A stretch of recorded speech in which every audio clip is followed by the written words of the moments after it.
Hello to everyone. I'm Sarah Ramaya, Curriculum Design Specialist at ASRM. Welcome to this webinar on Diversifying Reproductive Medicine, recommendations from the DEI Task Force. Dr. Michael Thomas will be moderating this webinar. Dr. Thomas is Professor and Chair of the Department of Obstetrics and Gynecology at the University of Cincinnati College of Medicine. He has been named one of the best doctors in America for 22 consecutive years, an honor bestowed on 4% of physicians in the United States. He graduated from the University of Illinois College of Medicine and was a resident at Wayne State University in Detroit.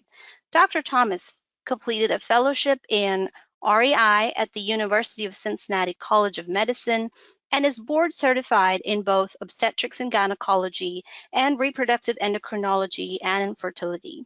He is chair of the ASRM DEI Task Force and vice president of ASRM. In addition, he is a board member of the American Board of Obstetrics and Gynecology.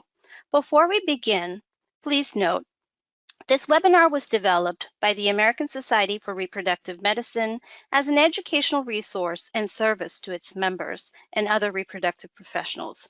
While this webinar reflects the views of the panelists, it is not intended to be the only approved standard of practice or to dictate an exclusive course of treatment. Members should always use their best judgment in determining a course of action and be guided by the needs of the individual patient, available resources, and institutional or clinical practice limitations. All attendees will be muted except the presenters. Time at the end of the presentation will be reserved for questions. Please type a question in the question chat window at any time. We will read as many selected questions as possible to the presenters during the allotted question and answer time. A recording of this webinar will be archived on the ASRM website in the coming weeks. Please watch your email for notification. I will now turn the presentation over to Dr. Thomas to introduce today's speakers. Thank you very much. My name is Dr. Michael Thomas. As she said, I'm at the University of Cincinnati and was lucky to be chosen as the chair of this American Society for Reproductive Medicine Diversity, Equity, and Inclusion Task Force. In the task force, there were two charges. Charge one was to enhance look at enhancing opportunities to increase and support diversity and equity and inclusion of underrepresented minority populations in the profession and leadership of reproductive medicine. The sub-chair of this task force was Dr. Gloria Richard Davis, who is our first speaker. Dr. Richard Davis is a tenured professor and board certified in reproductive endocrinology and infertility, and is currently at the University of Arkansas for medical sciences. She's also an executive director of the University of Arkansas Medical Sciences Division of Diversity, Equity, Inclusion, where she leads efforts to diversity for the healthcare workforce. She founded our ASRM Health Disparity Special Interest Group in 2004 and continues to be very involved in health disparities research. She serves as the chair of our subgroup and we'll discuss here in a second. Dr. T. Arthur Chang is also another one of our discussants. Dr. Chang is a professor at the University of Texas Health Sciences Center in Houston, in San Antonio, and he will be also speaking today. Other people who were in our subgroup of Charge 1 have been Ms. Janetta Darno from University of Cincinnati Health, Lakeisha Middlebrook, who's at the Atlanta Center for Reproductive Medicine, Ruben Alvaro, who's a professor at Stanford, Kim Thornton, who is at Boston IVF, and Adriana Simon-Lansky, who's a clinical psychologist. Our first talk is going to be by Dr. Gloria Richard Davis. Dr. Richard Davis. Thank you, Dr. Thomas, for that lovely introduction and for setting the tone for what we're going to cover today. I'd like to start out by saying thank you to ASRM for hosting this webinar and to Dr. Thomas for his leadership as chair of this task force. I had the privilege and honor of serving as the co-chair of Subcommittee 1 And I will give you sort of an overview of what we recommended, as well as what some of the potential directions would be taken for ASRM. I also want to commend ASRM leadership for acknowledging the need to focus on diversifying our workforce and taking these active steps towards this by convening the task force. Many of you know that ACOG issued a joint statement, collective action confronting systemic racism in our healthcare system. ASRM and 18 other women health organizations signed on to that. Diversifying the healthcare workforce is the bridge to reaching health equity. And achieving health equity will require sustained and intentional commitment. So to change the culture of medicine by eliminating racism and racial bias in the delivery of women's healthcare will require a team-based approach with measurable goals and accountability, really at every level, from our trainees to our leadership. Next slide. So I want to start by briefly talking about the benefits of diversity.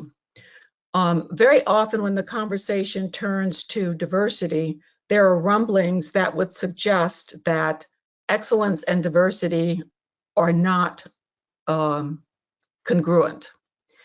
I want to really start by focusing on the fact that excellence is an essential component.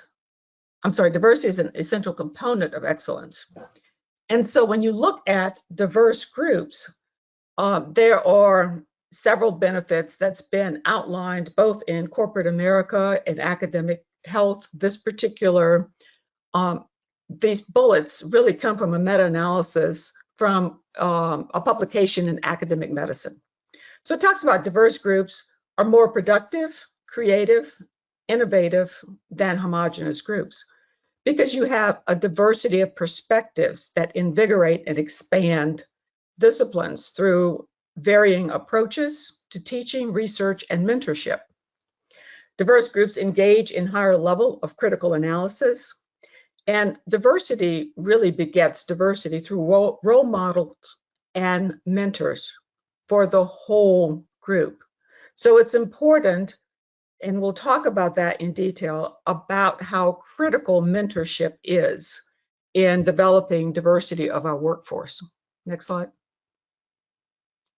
So subcommittee 1, our charge was to look at enhancing opportunities to increase and support diversity, equity, and inclusion of underrepresented minority population in the profession and leadership of reproductive medicine.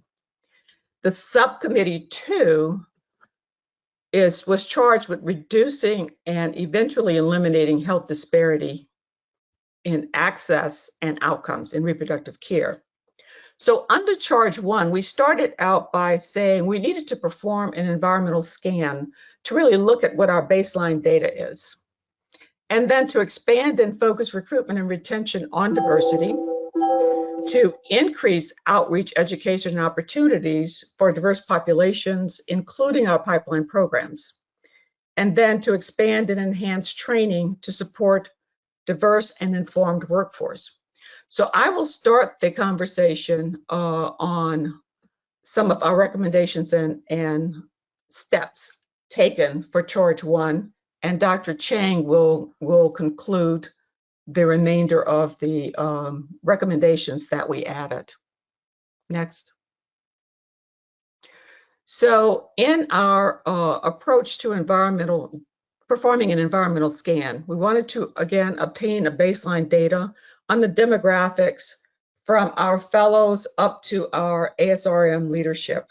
And subcommittee 2 will talk about the patients that we serve.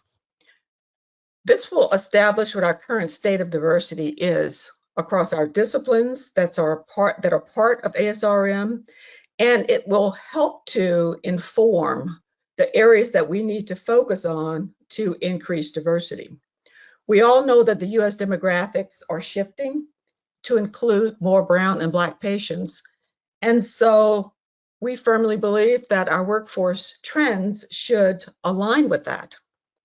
So the recommendations that we initially put forth is really talking about standardizing demographics for members and patients.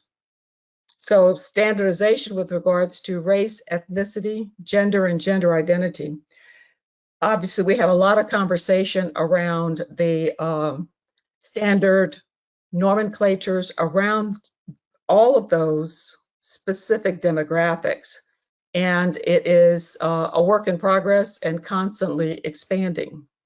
When we look at our ASRM leadership, centers, division, and program directors, in addition to our sort course data, we really would like to see that information standardized in a similar way.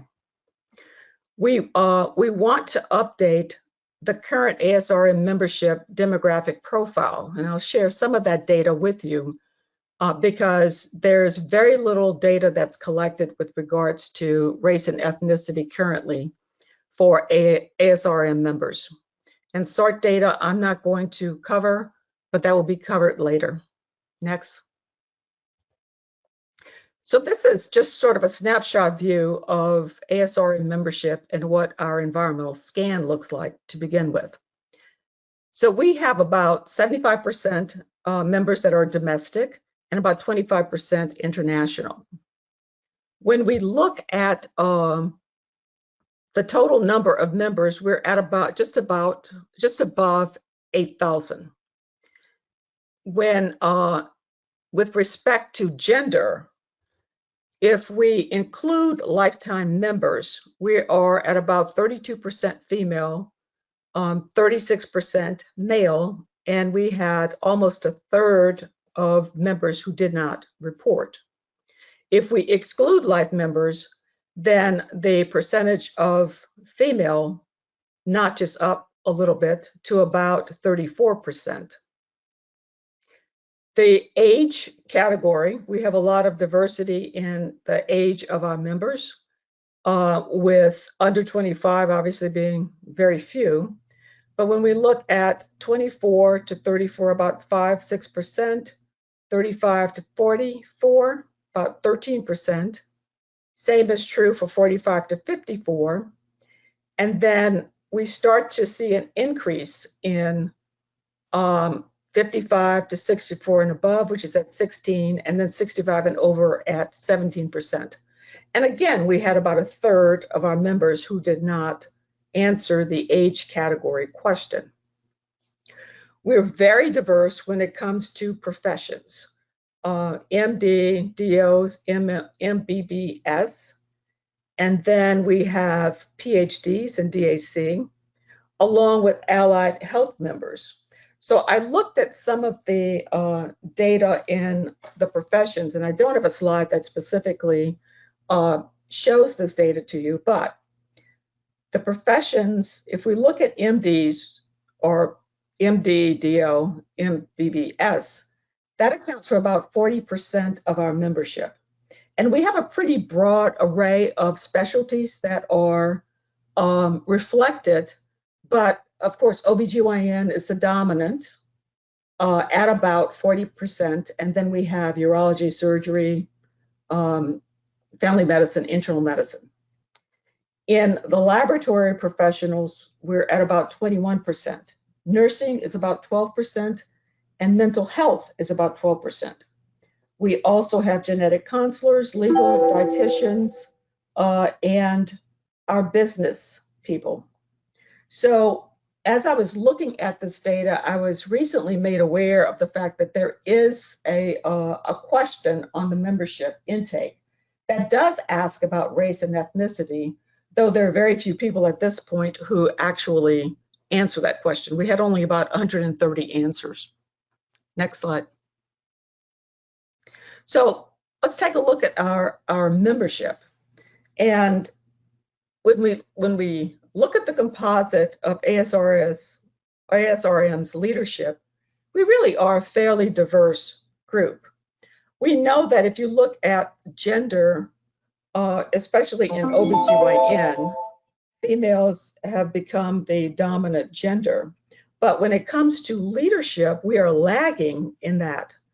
ASRM membership currently is about 41% female and 59% male, which is a pretty good reflection and direction in which we should be moving.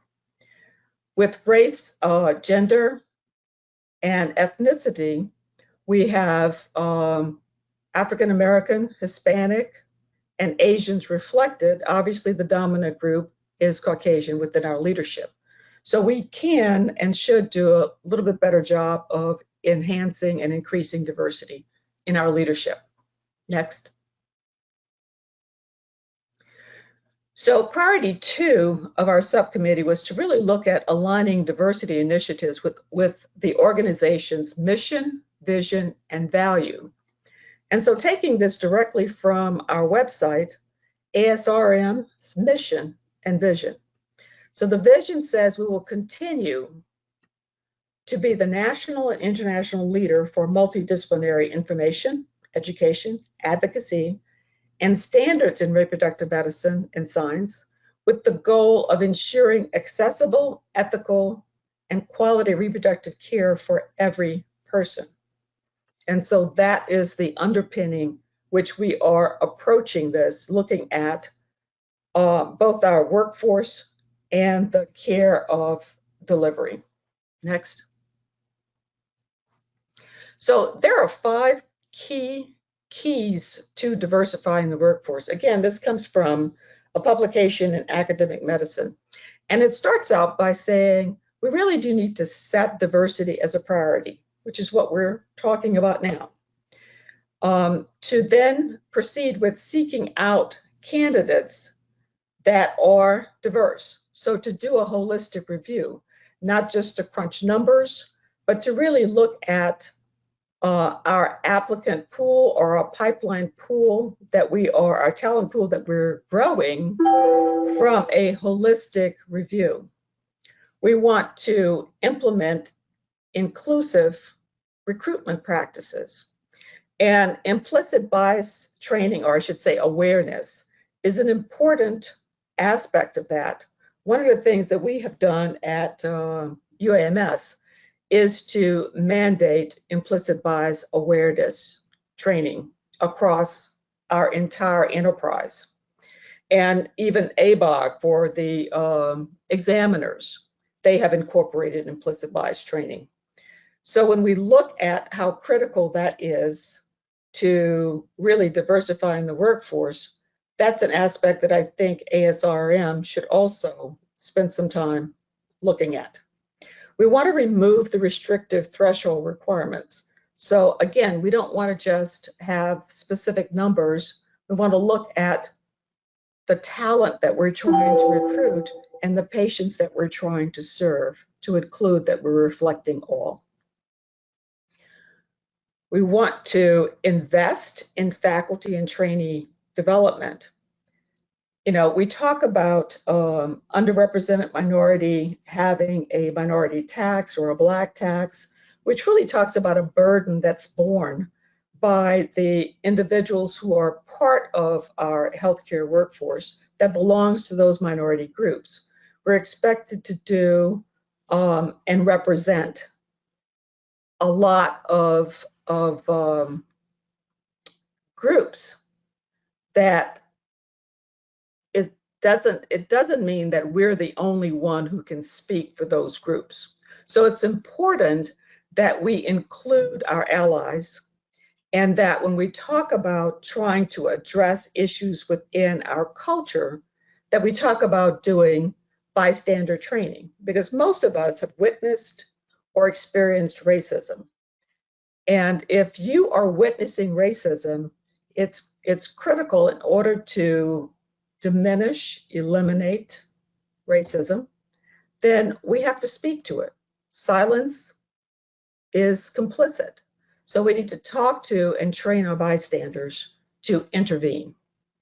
And lastly, we need to really build pipelines to have collaboration with local schools, residency programs, postdocs, and nursing programs, etc.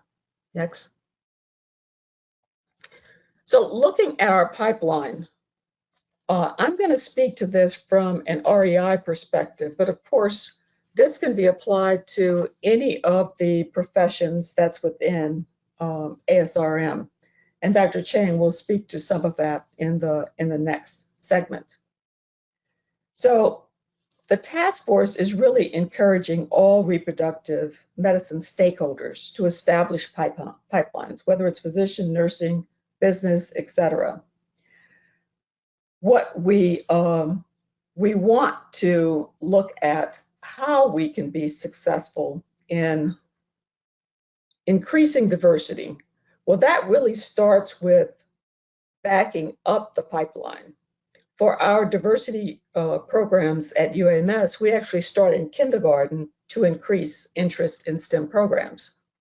But for the purposes of this discussion, I started with high school and looking at making sure that we are engaging our high school students that may be interested in healthcare and really exposing them to REI even at that early age.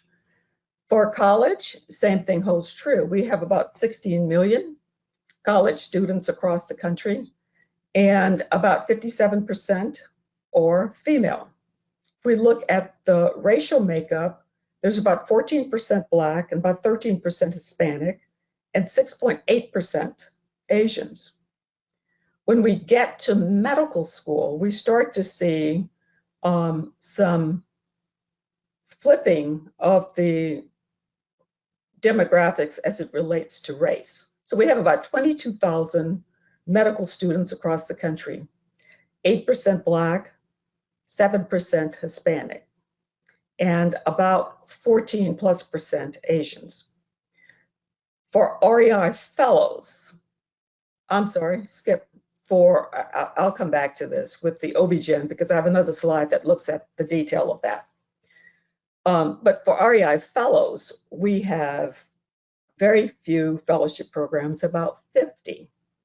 And of that group, we have in the fellows about 57% female. I don't have the racial demographics of that group at this point. Next. So looking at the OB-GYN residents, across the country, we have about 5,400 and 60% of our residents are white, 14% Asian, 9% Hispanic, and about 7% Black, 8% unknown. And when it comes to American Indian, Alaskan, Pacific Islanders, and Native Hawaiians, you can see that they really are less than 1%, and about 3% are multiracial. Next. So I mentioned just how critical our pipeline programs are. So we want to make sure that each of our professions really focus on the role of mentoring and how critical it is for us to really become involved, because mentorship is a team effort. So starting from our students up to our leadership pipeline is applying the same perspectives that we discussed to developing a diverse pipeline across all stratas. So as a mentor, what we should be doing is looking for that talent that we want to see within our organization, helping to develop, motivate, coach, direct, and support them towards a career in reproductive medicine. That's really the only way that we're going to get to a more diverse workforce, is that we all play a critical role in priming that pipeline. Next. We've had a lot of of robust conversations as a subcommittee. And this is really just a snippet of the things that we have discussed. But I'd like to thank Dr. Thomas, mentioned the subcommittee members earlier, Dr. Alvaro Chang, Samet Lansky, and Thornton, and Jeanette Dorno, and Makisa Middlebrook, because all of these individuals contributed invaluable perspectives to the recommendations that we have put forth to ASRM. And with that, thank you.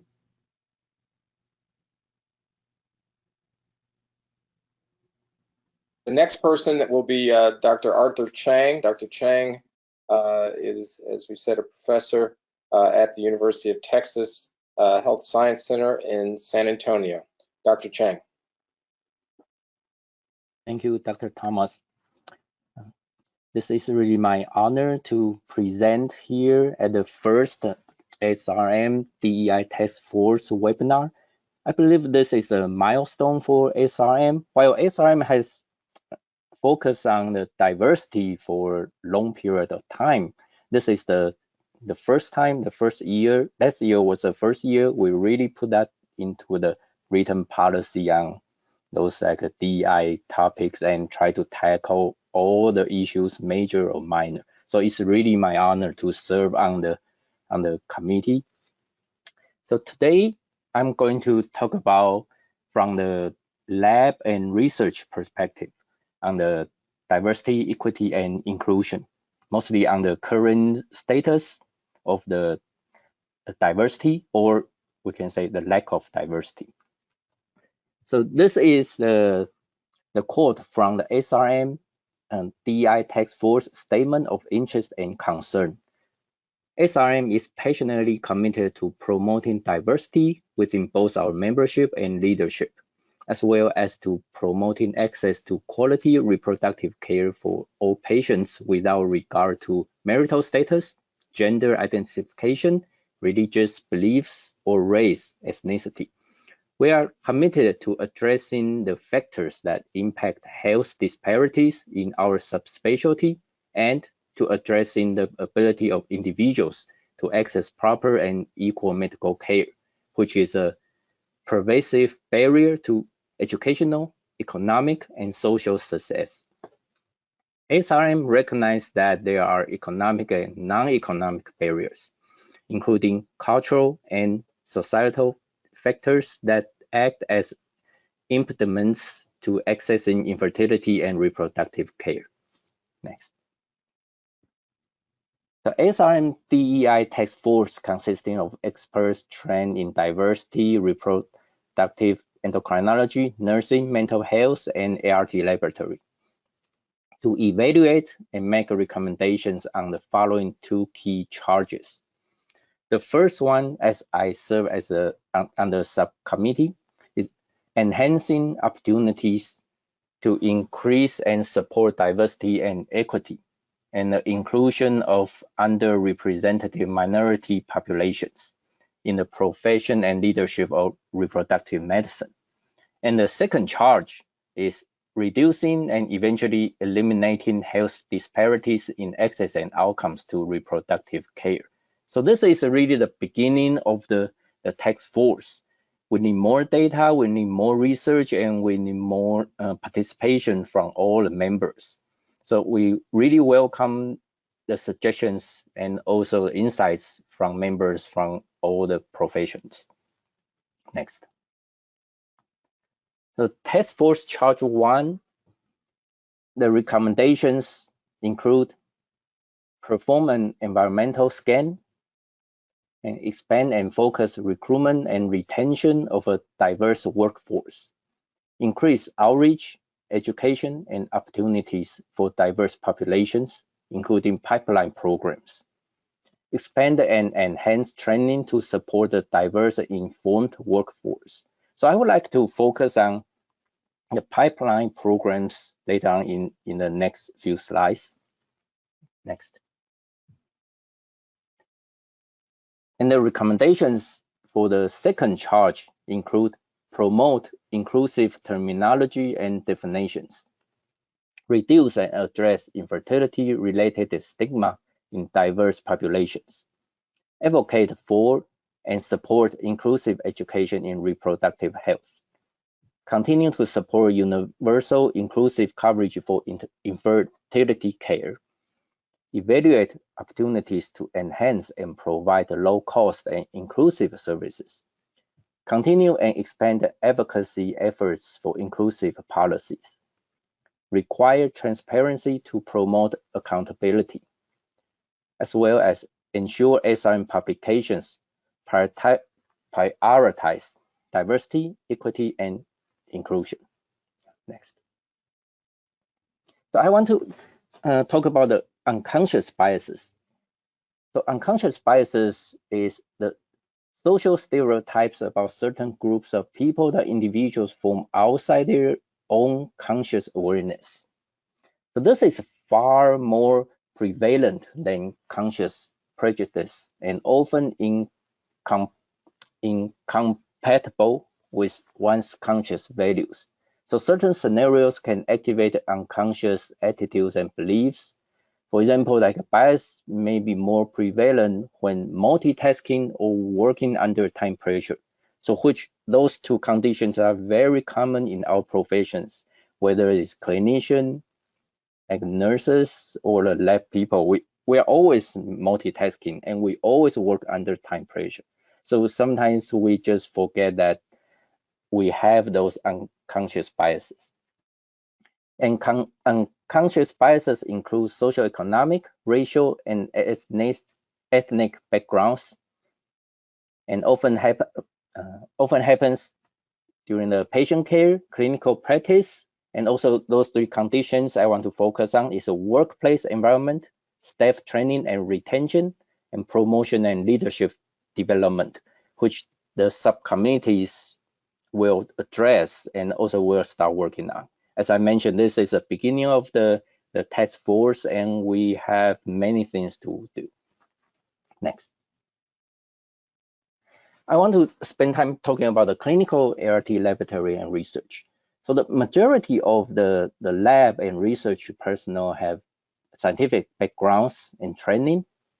So there's a diversity problem in science, as shown on the recent Duke University research blog. So in 2016, 18% of college degrees in the US were awarded in STEM fields. However, the Black students and Hispanic students, for those students, the percentage is lower. As of 2015, Black applicants in medical school for medical schools have lower medical school acceptance rates than peer applicants, 34% versus 44% for their white counterparts. And the worst scenario is the Black students and Hispanic students each represent less than 6% of medical school graduates. They have a lower acceptance rate and they have even lower graduation rate. For the science research part, between 1999 and 2012, 72% of NIH awards were given to white scientists, and only 2.4% of these awards were given to Black scientists. So the federal government, including NIH, has task force and they have a policy, and they also develop the grants and awards to address this issue. However, the current status for the diversity can be better and still be improved. Next. And also there's not just the racial issues, but also the gender issues. For example, the most prevalent is salary gap among the female and male scientists, as shown on this like a Nature paper, and also the SRBT, which is the major society for the reproductive biologists and technologists, the embryology lab and embryology lab, and also other lab people, which I'm part of the leadership. We did the salary survey, and while the embryologists and embryologists, the gap between female and male scientists is slightly less than some of the industry outside. However, it's still significant. Oftentimes we see throughout the different biotechnology industry, it could be somewhere between the 17% to 30%, like in terms of salary gap for the same rank or same duties among the female and male scientists or the clinical scientists. And we need more data on our profession to investigate the diversity status or the lack of, identify issues in our ART clinical laboratory and research communities, and explore potential solutions. And many societies, as I mentioned, many societies and associations understand the importance of diversity and inclusion. However, may not have a written policy or bylaws or formal mechanisms to address and promote relevant topics. So I believe the ASRM can be a leader and also show the other societies and also the affiliated societies that how the task force, the DEI task force can do and lead the way for others to follow. Next. So one of the major societies, as I mentioned, among the ART laboratory, clinical and research personnel is the SRBT, the Society of Reproductive Biologists and Technologists. Is a affiliated society with ASRM. So I served as a SRBT president a few years ago. So the SRBT is very inclusive, while we don't have a written policy, which we probably should start working on that. However, we always have a inclusiveness in mind for the leadership, including we rotate the leadership candidates between the doctorate and non-doctorate. So every year we will elect the next VP, which is climbing up the leadership chain to become the president-elect, president, and past president. So each year we will rotate. 1 year with doctorate candidates, and the other year has to be the non-doctorate. And we also try to keep the balance. At least 40% of the board has to be doctorate or non-doctorate members. And we also try to focus to make a very diverse ethnic backgrounds. When we consider the candidates, we always want to bring the underrepresented minorities to the final, like the ballot for the vote. And we also promote the leadership development for members. Right now, we are developing the mentoring plans and also focusing on the junior lab staff and new members.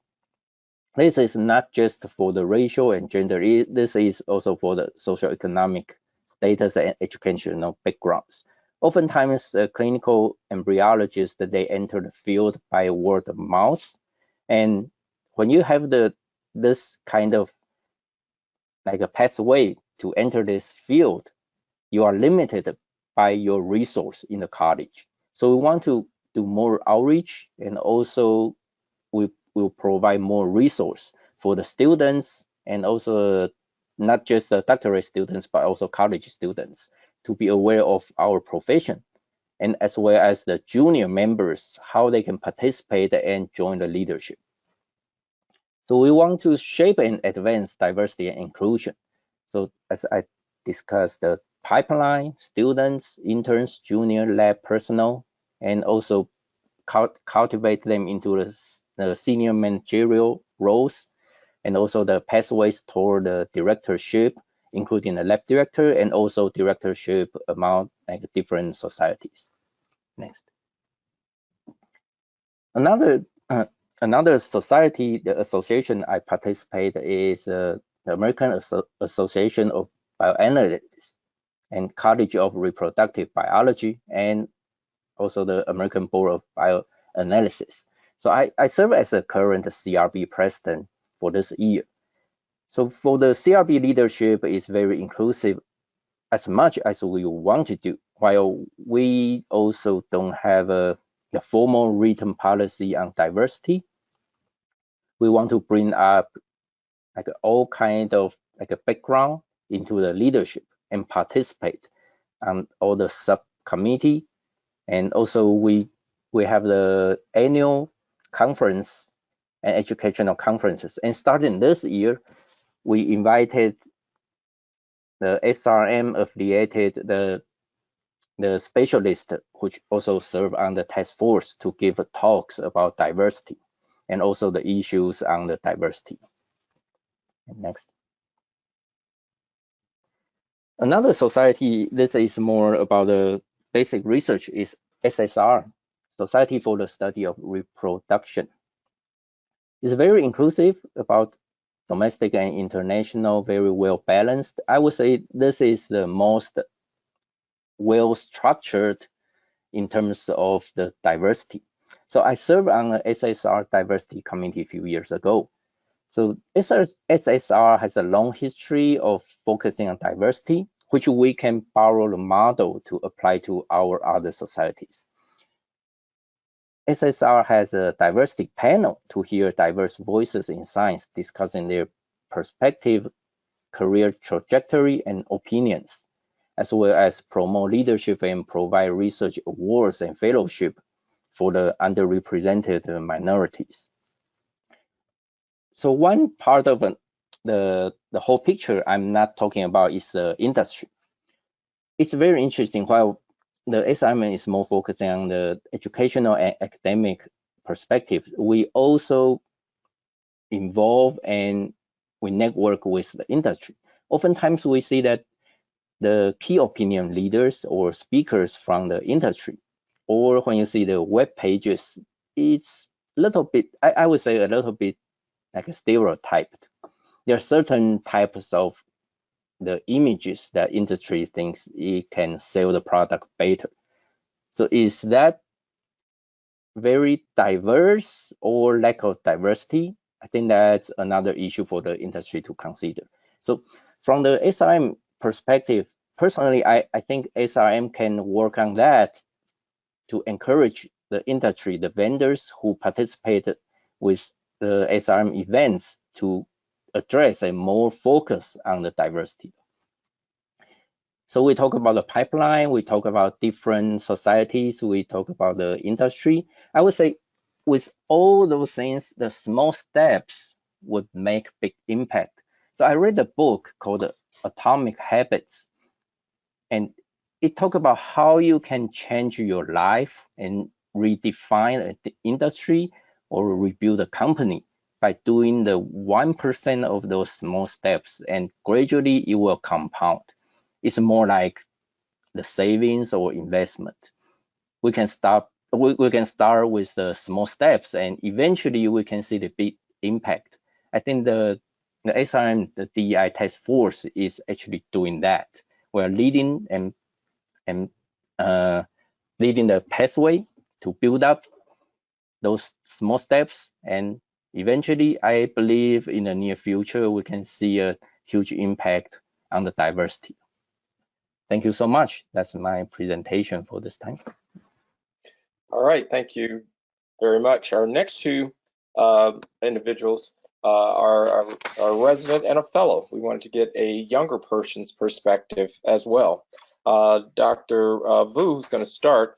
Michelle Vu is a OGN resident at the University of Rochester Medical Center. She graduated from the University of Illinois College of Medicine and is very passionate about diversifying resident education and cultivating new opportunities for her peers in the field of reproductive endocrinology. And then Dr. Michael Simone is our next speaker, and he'll speak right after Dr. Vu. Before we open it up for questions, Dr. Simone is a second-year clinical fellow in reproductive endocrinology and infertility at the Penn Fertility Care and the University of Pennsylvania. He's a member of the ASRM Podcast Task Force and producer for ASRM's podcast on fertility and sterility on air.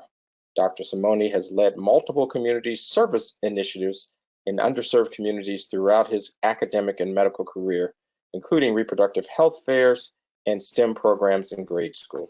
Dr. Vu will start. Hi, my name is Michelle Vu, and I'm currently an OB/GYN resident, as Dr. Michael Thomas said, at the University of Rochester, and I, along with Dr. Simone, will be discussing how the ASRM community can help foster increased outreach, education, and opportunities for diverse providers, particularly OB/GYN residents and REI fellows, which is one of the goals of the ASRM DEI Task Force. Next slide. We have no disclosures. And then this is just the task force recommendation that we're focused on today.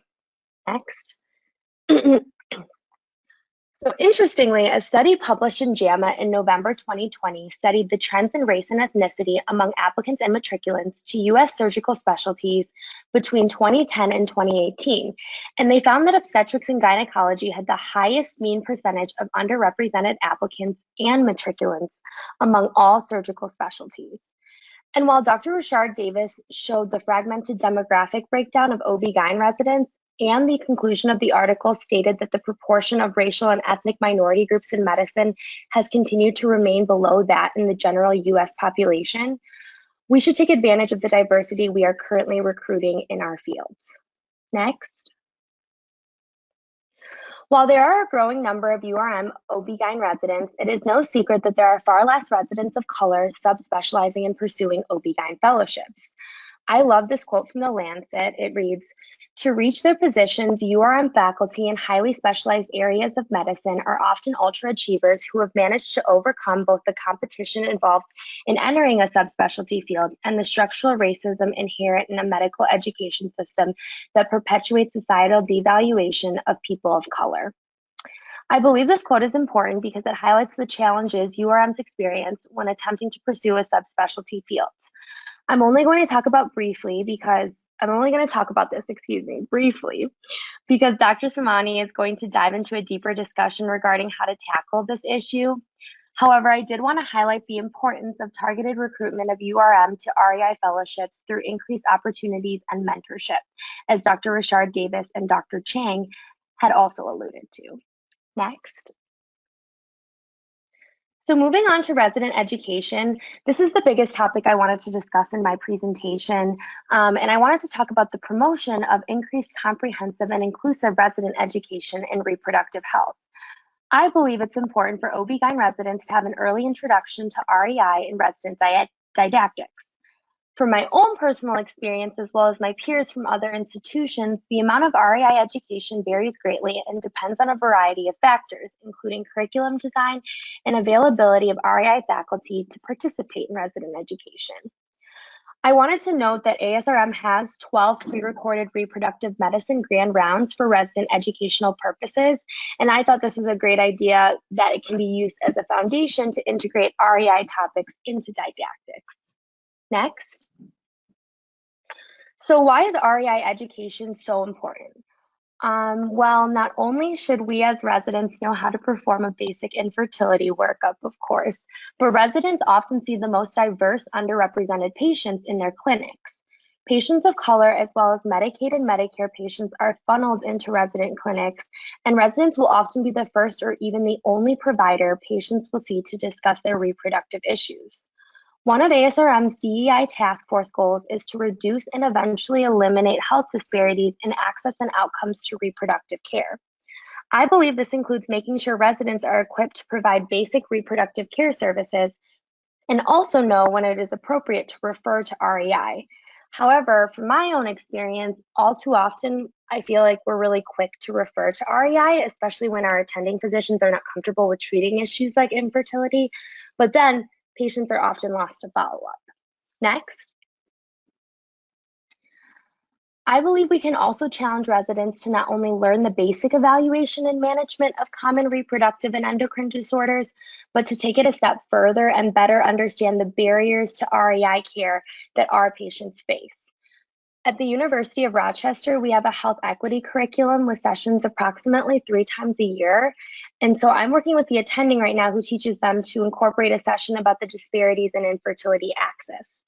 For instance, approximately 40% of the UR patient population is comprised of Black and African American individuals, and an even higher proportion of these are seen in our resident continuity clinics. So I'm planning to talk about how African American women in urban clinic settings have been shown to have a limited level of knowledge pertaining to infertility and are less likely to pursue infertility treatment. Next. I'm sorry, everyone. I'm losing my voice because I'm on nights right now. Excuse me. So moving on to resident advocacy, I believe residents are underutilized advocates for reproductive care. We see the disparities our patients face in our continuity clinics, and we can use these stories to promote policy changes in accessing REI care. Most OB-GYN programs have existing advocacy curriculums, and I would encourage integrating REI advocacy. For example, it would be helpful for residents to be aware of their state's insurance and fertility treatment mandates and how to advocate for increased coverage. Additionally, I'm working with the coordinators of ASRM Advocacy Day 2021 to work on more targeted resident recruitment and participation. Next. Finally, I wanted to talk about resident REI clinics. One of the task force's other recommendations is to evaluate opportunities to enhance and provide low cost and inclusive services. UCSF was the first academic center to introduce the novel concept of REI clinics staffed by UCSF residents under the preceptorship of an REI senior fellow, with the goal of providing basic access to assisted reproduction to a low-resource, socioculturally diverse urban population. They were able to limit clinical operating costs and overhead fees to patients. They also had specific evaluation and treatment protocols that optimized outcomes. I was actually able to work in a similar clinic when I was a medical student at the University of Illinois, which was based off of the UCSF clinic. And it was not only a great way for Medicaid patients to access infertility care, but also provided early and continuous REI exposure to residents. And I would urge other academic residency programs to consider creating similar programs. Dr. Michael Simone is next. Thank you. Thank you, Dr. Vu. I'm Michael Simone, and I'm a second-year clinical fellow in reproductive endocrinology at the University of Pennsylvania. And I'd like to thank Dr. Thomas and the rest of the DEI Task Force for putting this talk together. As an African American in medicine still traveling through the pipeline, I would like to share with you some issues and potential solutions that I've perceived and discussed with my peers among our journeys that could potentially improve the pipeline to improve diversity, inclusion, and equity in our field. Also, a lot of this is written as strategies for fellows and future clinicians, but you can extrapolate it to all types of trainees, like nursing students, budding embryologists, and into ways that people outside of the clinic, such as industry, can get involved as well. Now, there are many problems that we don't have time to go through, but through my training and discussion with other fellows and recent graduates, these three have stuck out to me as the most important and are also supported by evidence in medical education. They are impactful and actionable. Approached in unison, they would provide great strides in the work of the task force first charge. So we're going to talk about inequality in the medical career pipeline, biases that minorities in medicine may face by gatekeepers in the training process, and I just want to emphasize and agree with Dr. Vu's assessment on the need to improve the access and inclusion of our care. Next slide, please. Starting with the hard numbers of the pipeline that people have already gotten to, we sit in an interesting position in OBGYN because we do so well with diversity in general, but then there's a drop-off of URMs from general OBGYN into the subspecialties. It's this way in most fields, from internal medicine to dermatology and surgical specialties, but it's interesting when you look at us in our own field. If you look at the data from the ACGME data resource book from 2019 to 2020 academic year, we actually see that REI and GYN-ONC are actually the worst at maintaining what representation percentage there was in residency in the ethnicities. While it would help to reach back to residents to rectify this, I challenge you to understand that this attrition in minorities begins sooner, as was discussed earlier. Next slide, please. And if we reach back, we can help reach the first goals of this task force. Now, studies have shown that at each point along the way, grade school, college, medical school, the amount of minority students that want to be physicians dwindles more so than their majority counterparts. For the scope of this discussion, we won't go into everything that contributes to that, but what about as a field? What can we do to help? First, I think you have to realize that our field is quite new and for a long time was experimental and was, and to a degree still is, inaccessible due to costs and fighting stigma of minority women's reproductive health. We have to get the word out to minorities in medicine that this field is here and we can be the right field for people of all kinds. So we have to move backwards and bring awareness to every level. So taking a couple of steps back, that would mean targeted outreach at the med school and residency level. This requires buy-in at both the individual level and at the institutional level. Since our training track typically is requiring more research, more opportunities to showcase your talents, and just more exposure to get in, we need to introduce minorities in medicine to opportunities to achieve that. Fellowship and residency programs could create and advertise fourth-year elective clerkships and reproductive health rotations in OBGYN, REI, family med, urology, in order to increase the exposure of the field. We should also participate in more career panels at diversity recruitment fairs and events that are held at medical schools and national or regional conferences, especially those of, I guess, HBCUs, for example. If we acknowledge the fact that one can get into reproductive medicine through different disciplines, then we could show these people that there are other ways to get into our field. I feel myself having been participating in these throughout my medical training, I've seen firsthand a student go from the info table to a sub-I to a resident, and sometimes all they need is just a little bit more information. Individually as well, physicians in our field should also look to spend time creating exposure to minorities in medicine and training, both to create exposure for the field, but also leading to my second point here, and that's mentorship. Now, as we've discussed, mentorship is great and it's necessary early in a trainee's career. They need the discussions, the confidence, and more to mentally be prepared for the hurdles they're going to face or currently facing.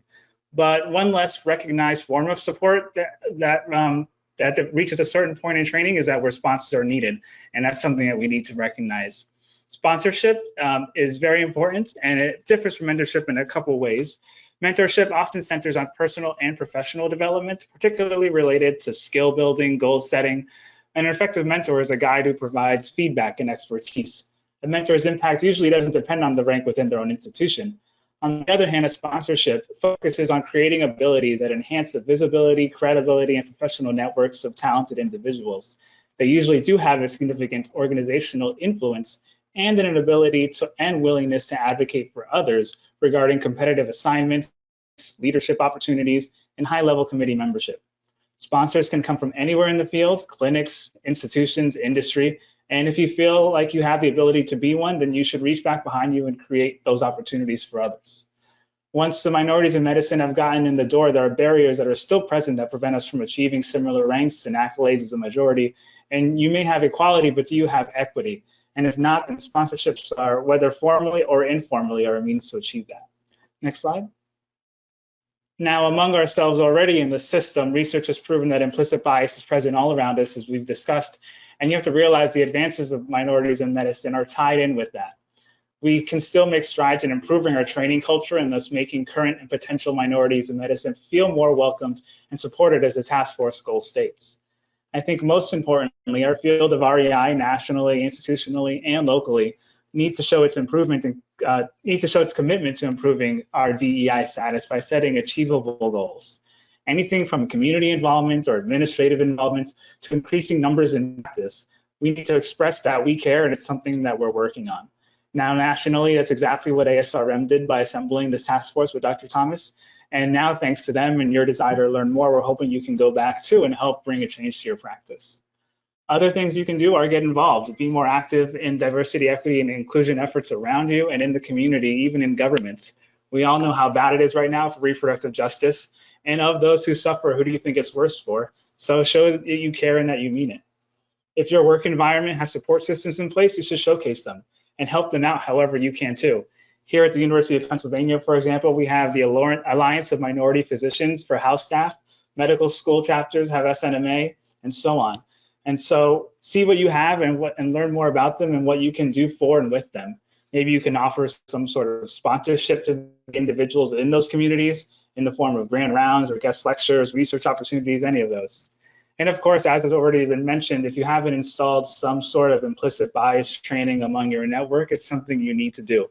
Us trainees have so many checkpoints and progressive steps in medicine that are based on human judgments, from interactions with staff and patients, or interviews and acceptances, oral exams or presentations, and the gatekeepers at these steps have biases. Just having your peers be aware of how it impacts their work can help. To follow up on your goals, as Dr. Richard Davis just suggested, we need to track the minority in medicine fellow data throughout their career, and even those who have recently graduated. This is how you make sure that it's not your part of the pipeline that's leaking. You should track everything from leadership positions, conferences, submissions versus publications, where they went, was it what they wanted? How did it compare to those around them? And importantly, were they happy? With that information, you can also turn it into a directory to serve as a support group. Similarly, there needs to be an accessible directory of those who may be able to serve as mentors and sponsors. Lastly, at some points and after some time, you need to look back at the goals that you set and the data you have and ask how you're doing. Take polls of peers around you, take poll of your patients, recent graduates, etc. See how you're doing and adjust accordingly. Next slide, please. Finally, the last perspective that I have is basically in agreement with everything Dr. Vu said. We have to increase not only the access to reproductive care, but also the inclusivity of the care we provide to our communities. And that goes for all providers, academic or private, MDs, PAs, APRNs, even embryologists. And with that, I throw it back to Dr. Thomas. Thank you, Dr. Simone. I wanted to thank everyone for their excellent talks, Dr. Richard Davis, Dr. Chang, Dr. Vu, and Dr. Simone. Right now, I'd like to open it up for questions. If you can put your questions in the chat box, I will sort of go through them and ask questions to our panelists. The first one goes to Dr. Richard Davis. Dr. Davis, can you address the relative value of mentoring versus role models to enhance the pipeline? You know, we talked about the fact that a mentor really serves so many different roles. So when we talk about role modeling, it's just, you know, you as a professional and the visibility that you bring, right, to the presence. But just being a role model showing, you know, the face is not sufficient. So we really have to go beyond that and talk about mentorship. And Dr. Simone talked about sponsorship. But mentors serve in so many different capacities, whether it's motivating, whether it's, you know, helping to direct career path, it's providing opportunities for research, clinical experience, etc. So it's just a very, very rich relationship when it works right.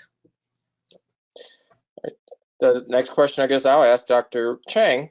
Dr. Chang, as a lab director, there are not a lot of lab directors. How did you get to where you are, and how do you now open the door for other people of color and minorities? And remember, you can include your questions if you have questions in the chat box. There you go. I'm muted now. Yep. So I think that's the one big issue we're trying to address from the lab part, and SRBT is aware of that. Usually we have this, as I mentioned in my talk, we rely on the word of mouth. When I was doing my PhD, so I was in more like a primate research. So I'm aware of that. That was in University of Wisconsin Medicine.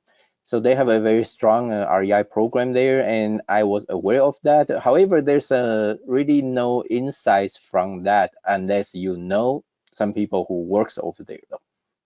So with SRBT, we're considering doing more outreach. We'll send out those information to the college and also the doctorate training programs.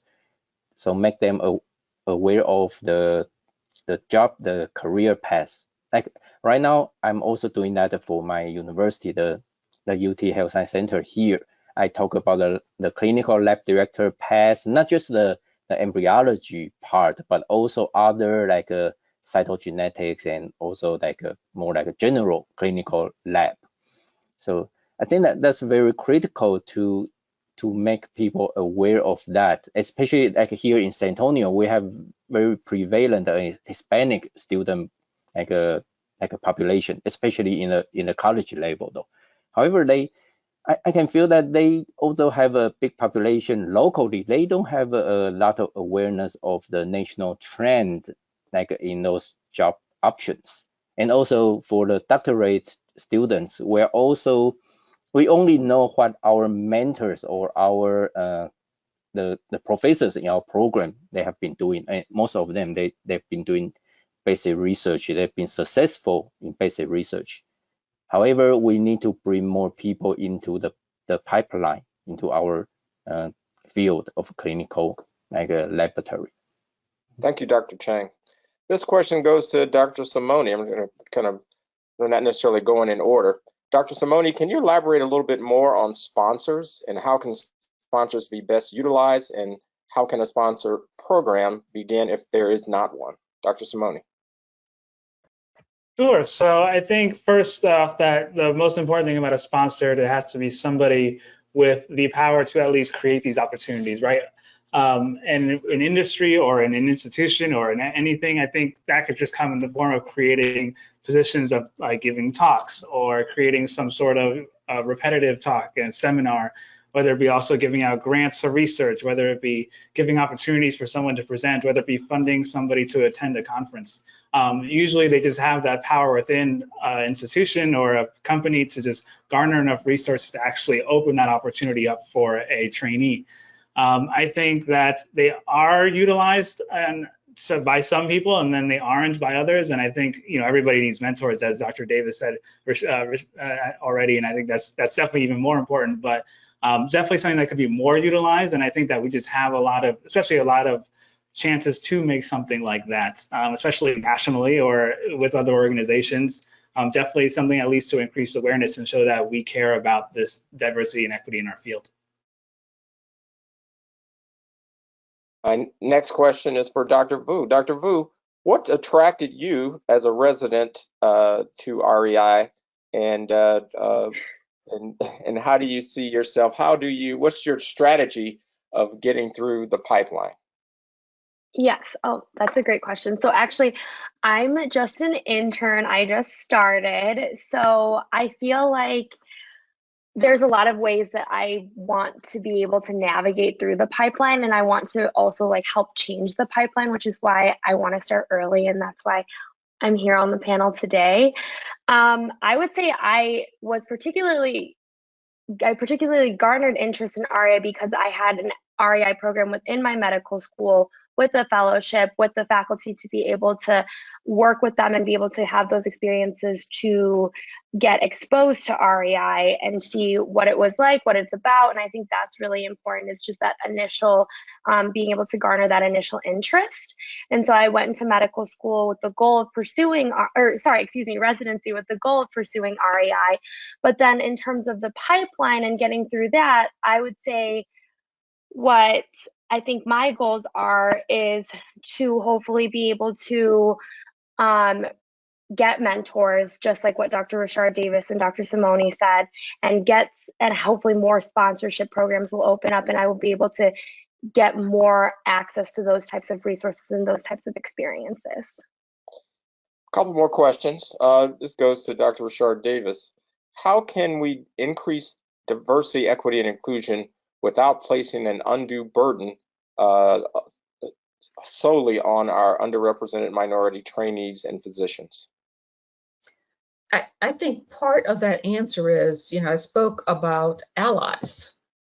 Most of us who are in this profession were not necessarily mentored by URM, right? Because there just aren't enough of us. So it doesn't mean that we have to bear the entire burden of this. We have allies across all of our professions who have played a critical role. I think about most of my mentors in residency, they were white males, right? So you can be a mentor across race, ethnicity, and gender. It doesn't matter. You just have to have the heart and the passion for doing it. I guess there are a couple of questions there along the same theme, and I will start out with an answer. And it's basically, what is ASRM doing in order to increase diversity, equity, inclusion, and what programs are being put in place? And I think I can say, as the chair of this program, that diversity, equity, inclusion is very important in ASRM. And I know that Dr. Ricardo Aziz, our executive director, and our president, Dr. Hugh Taylor, and our past president, Dr. Catherine Rakowski, who put this task force together, are very interested. And what we're doing now is taking these recommendations and not only putting tactics associated with every recommendation, but also then taking these tactics and looking at what we're doing on year 1, year 2, year 3, year 4, year 5. I will be ASRM president starting in 2022 with a big blowout party in 2023 in New Orleans, Dr. Richard Davis. And I got the gospel choir coming in. I got the second line band coming in. It's going to be an ASRM to top any ASRM. And I think that it just comes in baby steps. I started as a fellow in 1984, where there were there were only a handful of other African Americans, and then that has increased. Dr. Richard Davis came after that, Dr. Thornton, and then more and more and more. But we still have a long way to go, and a lot of people are in private practice, but we need more in academics who can also stay in the field to help those who can continue to be placed in fellowship programs like REI. Another question that came up is, what is the best way to introduce implicit bias training without creating pushback or emotional reactivity? Dr. Richard Davis, can you answer that one? I think a large part of it is the recognition that we all have implicit bias. It's embedded in our experiences. And so it's not a finger pointing, it's not saying it's a problem that you have alone, because it is just part of our culture, part of our environment. And to recognize that. So raising the awareness that whatever your bias is towards, the Harvard implicit bias test is a good example. You know, if you do an internal reflection, you know where some of your biases are, if you're honest with yourself. And that's true for everyone. So I'm not aware of anyone who doesn't have some unconscious biases. Well, as we wrap up, if there are any other questions that are available, please send them in to us. As the old folks used to say, in order to be one, you have to see one. So it's very important that we try to make sure that we get people who are interested in reproductive medicine, whether it's as a physician, as a nurse, as a health, as a ART, lab director, as a mental health specialist. You know, all the people as in our profession work together in order to have the shared goal of making sure that we take care of our patients and we help them achieve families, or we help them with their other reproductive health needs. And with that, I've been very honored to be the chair of this great group. And we have a second charge that we'll be doing a seminar on within the next 3 to 4 weeks. We definitely appreciate you coming to visit us on this webinar today, and this will be recorded and placed on the ASRM website. Thank you very much.